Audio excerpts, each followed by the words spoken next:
on again. Can everybody hear me? What if I talk like this? No. All right. She doesn't talk like that normally. Thank you very much for everybody coming here today. I'm Shelly. Kerry was my sister. And I just wrote a little something I wanted to share with everyone. So, and say it again. Good evening to everyone, and thank you for being here to celebrate Kerry. She was my little sister, and I loved her very much. And every accomplishment she had, I was very proud. I wish she was here to see all of you, all the condolences she's received. She was so loved and had so many people rooting for her. My first memory of Kerry was in her baby swing. You know, remember the ones that you had to wind up? So that was my job.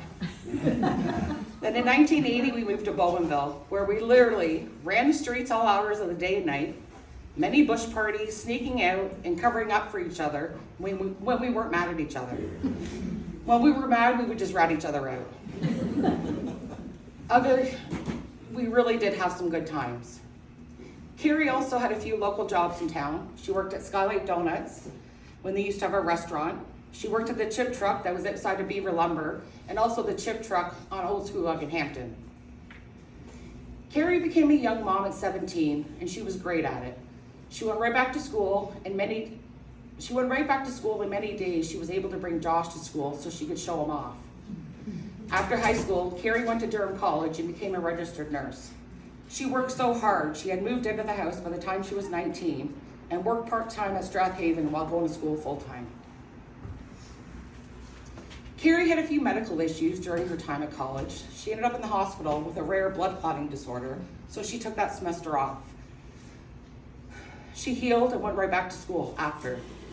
In 2012, she had a brain aneurysm. While most people are left debilitated, she was back to work within 3 months, even though it was part-time. Other memories I can share that you all know and love is her obsession with chapstick. And she had one in her purse, her jacket, her car when she drove. There was one everywhere, you all know that. Or her large steamed tea, double with milk and double milk, double cupped. And we also threw a kick-ass party while my parents were in Vegas. And lots of you that are here remember. About 15 years ago, Kerry's mental health declined, and she had problems with her sobriety. She tried over and over again to stay clean, but I think this last time her body just couldn't handle it. This does not define who Kerry was. She was a loving mom, daughter, sister, and nurse and friend. She just didn't know how to love us back. She talked proudly of all her children's accomplishments. She talked about her niece and nephew like they were her own kids. She was very, very proud. When my dad got sick, he was pretty adamant that he was doing everything by himself. But Kerry would secretly advocate for him. And when the time came, she moved in with him and took care of him. She worked full-time at the cancer center. It was very important for her to maintain working, as her colleagues were such huge support for her. She was able to be vulnerable, ask the tough questions, but she remained with a positive attitude for me and my dad. I'm so grateful that Kerry had all of you. I'm gonna miss my sister. These last 6 months have been the best time in our relationship in many years. We texted constantly, talked on the phone every day. We were a good team when my dad needed us. And I am grateful I had that time with her. It was like old times on the road. It was like old times on the road trips that we had when my dad wasn't with us. In my sister's honor, I'm gonna start to volunteer in some kind of way for people who struggle with their mental health and addictions.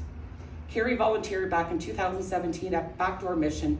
She loved to help people and give back. So I want to do the same. Thank you.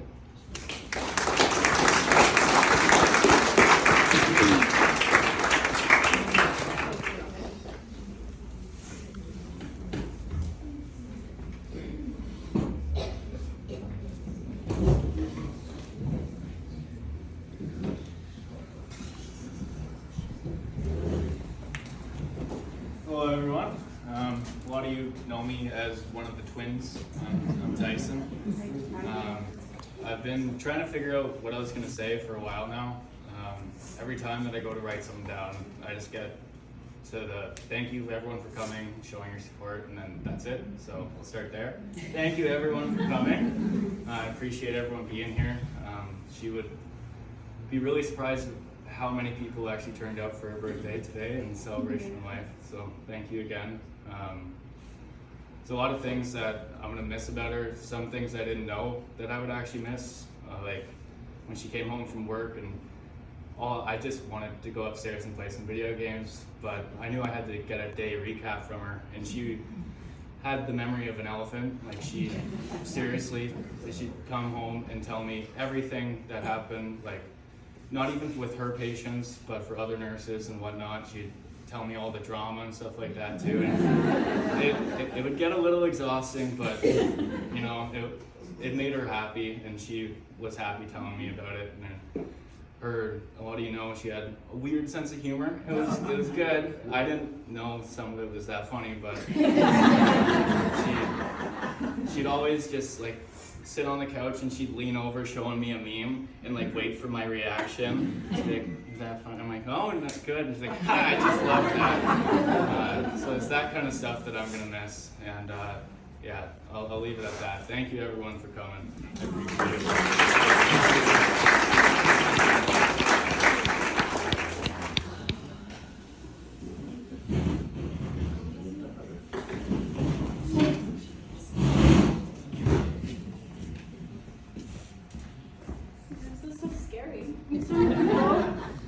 I'm the other twin. I'm Taylor. Hi, Taylor. For those who don't know me.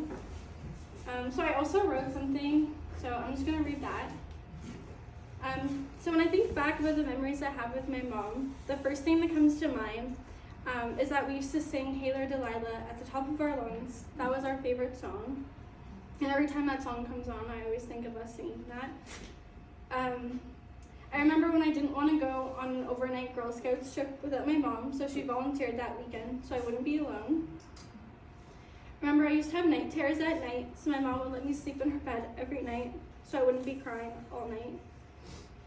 My mom took me to my first TFC game, and instead of watching the game, we just watched the crazy soccer fans scream and chant. We had a great time. One of the biggest things I looked up to my mom for is that she was a very young mom. She had my oldest brother Josh at the age of 17. Not only did she finish high school, but she also went on to complete nursing school. As a university student myself, I have no idea how she did that and also take care of a child. I remember in grade 9 going to her work for Take Your Kid to Work Day and feeling so proud to be my mom's daughter. The number of people immediately recognizing me, as I've been told I look like my mom, and expressing how much they love her was overwhelming. My mom absolutely loved being a nurse. It was her purpose. She always told me stories about her patients and talked about how much she loved her coworkers. My mom struggled with her mental health, and as a result, we became more and more distant. She had so many demons, and every day was a challenge for her. And I'm so beyond proud of everything she has accomplished despite her challenges. I know my mom loved me and my brother so much. She was just sick, and it became harder for her to show us. My biggest regret is not being there for my mom as much as I should have been. I wish I spent more time with her and told her I loved her more often. If I would have known the last time I saw her would have been the very last time I saw her, I would have given her the biggest hug and begged her to get better because I wanted her in my life. My biggest fear is that my mom died without thinking I didn't love her. I loved her so much, and all I ever wanted was for her to be healthy and happy. These past few years have been extra challenging for my mom. Her dad was diagnosed with cancer, and during his last few months here, my mom moved in with him and took care of him. During this time, my mom really stepped up and put my papa's needs before her own. Even though it was extremely difficult for her to take care of her dying dad, she still did, and I couldn't be more proud of the strength she showed during this time. It breaks my heart to know my mom will never be a grandma. She always talked about how much she wanted my brothers and I to have kids so she could be called Granny. It breaks my heart that my mom will never get to see me and my brothers get married one day, if we do, or watch me finally graduate university. As I continue with my life, I'll hold on to the happy memories we have together forever. And I hope one day I can make her proud with whatever I decide to do with my life. Although my mom isn't with us physically anymore, I know she's looking out for us wherever she is. It brings me peace to think she's happy, living her best life with her mom and dad, and she's at peace. She's no longer fighting, and she can finally be happy. I'll remember her as the beautiful, kind, strong, resilient, and funny person she is.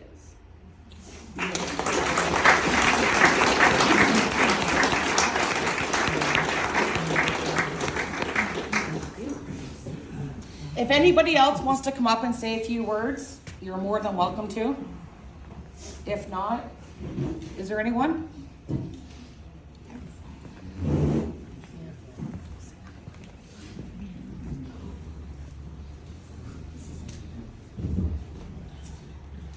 My name's Reed, and I worked with Kerry for many years. So I'm here, speaking about how Kerry was who she was to me, and also who she was at the DRCC, which Shelley said, we're really like a second family, and we really appreciated and loved Kerry very much. Kerry was an incredible nurse, extremely brilliant, amazing memory. She would know patients, just from seeing their face, she would know exactly what was going on with them. She knew when someone needed some extra time. She knew really how to best not just care for their medical needs, but also how they were feeling emotionally. And I think a lot of that was because she knew herself sometimes that she didn't just need her medical needs cared for, but also her emotional needs. And she was able to use that empathy to care for her patients. She also was an incredible colleague. So she was there when other people needed to lean on her, whether they were the physicians or the clerks or the nurses. She was friends with everyone. And she constantly talked about her family. She was so proud about her kids. She loved you guys so much. She was always talking about how much she loved her kids, and she absolutely knew how much you loved her, her sister Shelley, and her parents, who she talked a lot about. So it's hard to imagine that she's gone, because we just loved her so much, and we feel like she's gonna walk into the room and speak to us again. But we were really privileged to work with her, and she was in a really amazing part of our team. And thank you for sharing her with us.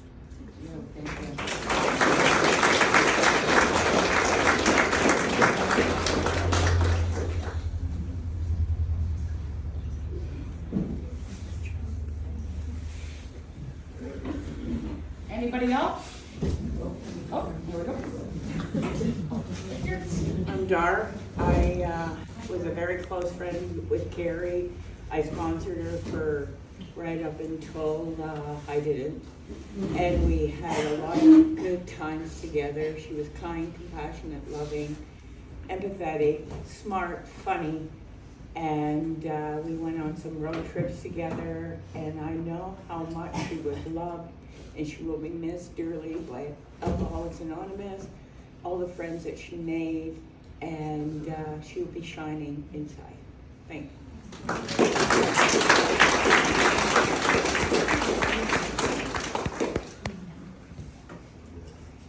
Thanks, Dory. Hi, everybody. Actually, an alcoholic and addict. My name is William. Hi, William. Hi, everybody. It's been a while since I've been in these rooms and around some of these people, and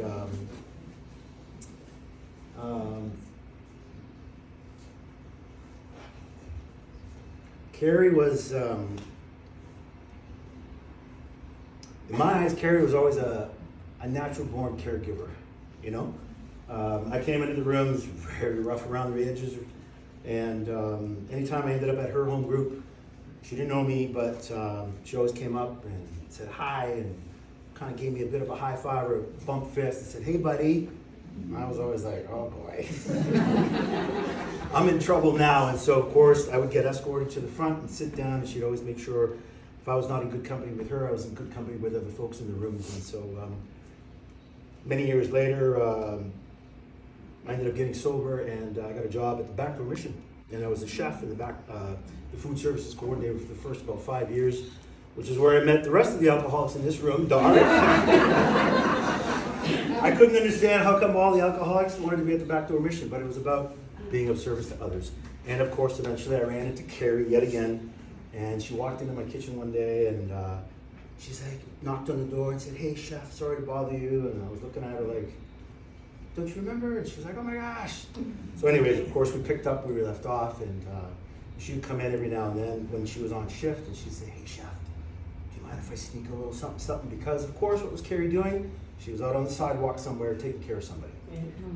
Someone needed some food, someone needed a snack, someone needed a drink, and she knew to come and talk to Chef William and see if she could sneak a little something. So we had a little thing after a while. She just walked in and winked at each other, and I knew what was happening over there because she was outside taking care of other people, even though she was also inside taking care of people like we all were.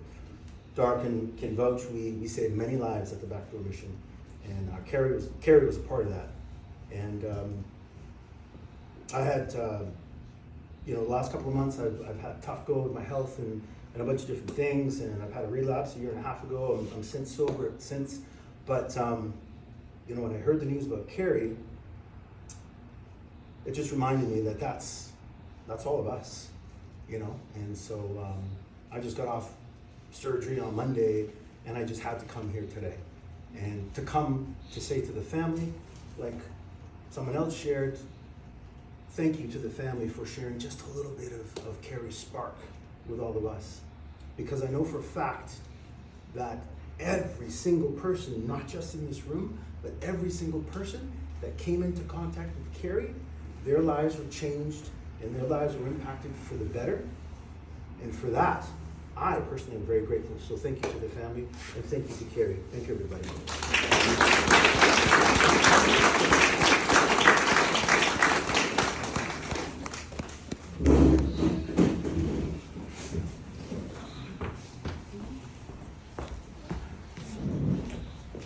It's so nice to see everybody gathered here for Kerry. I met her in 2008. We were at a healing place together, and I remember feeling a little intimidated by Kerry. We were standing outside one day, I think we both smoked at that time, and she was like, "I can't believe they're saying I'm angry. I'm not fucking angry."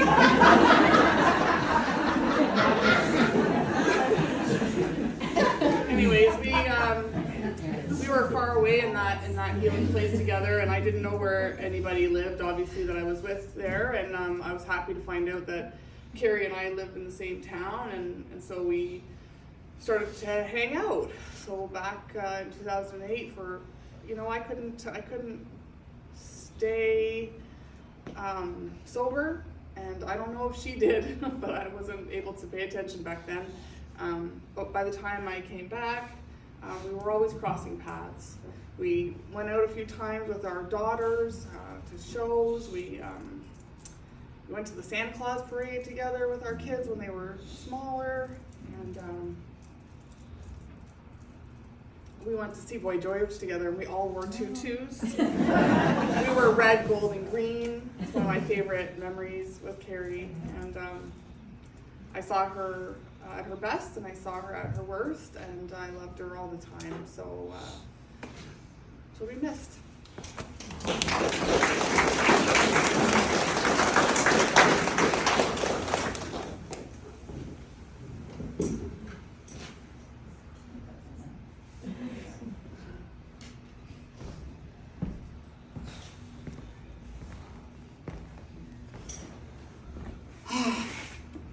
Sorry. If you guys all want, we sing happy birthday to Kerry. Today she would have been 48. Yeah. So I don't know if you guys know, she's here. So before you go, you're more than welcome. So I don't know how to do this. I've never done this before. So Happy birthday to you. Happy birthday to you. Happy birthday, dear Kerry.